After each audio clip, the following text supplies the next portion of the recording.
In today's video, I'm going to teach you how to export for YouTube in DaVinci Resolve. If you want a quick and easy way to export your video with settings that are already optimized for YouTube, DaVinci Resolve makes that process very simple.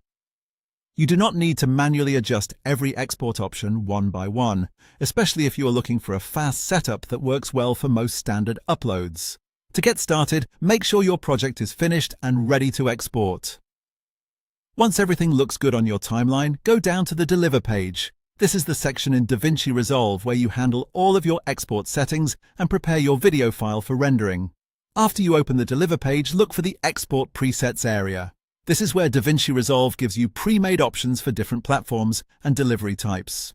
These presets are helpful because they automatically apply common settings, which can save time and reduce mistakes during export. From there, click on the preset options and choose YouTube.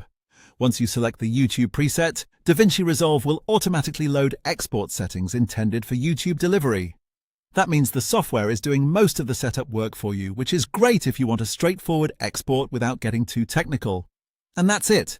That is the basic way to export for YouTube using a preset in DaVinci Resolve.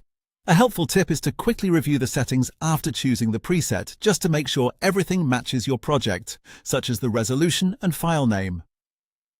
Even though the preset does most of the work, giving everything a final glance can help avoid simple issues before you render. This method is especially useful for beginners because it removes a lot of the confusion that can come with export settings.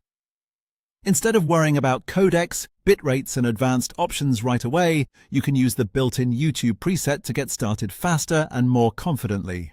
So, whenever you want a YouTube preset while exporting in DaVinci Resolve, just go to the Deliver page, click the preset section, choose YouTube, and you're ready to move forward with your export setup. Thanks for watching, and I'll see you in the next video.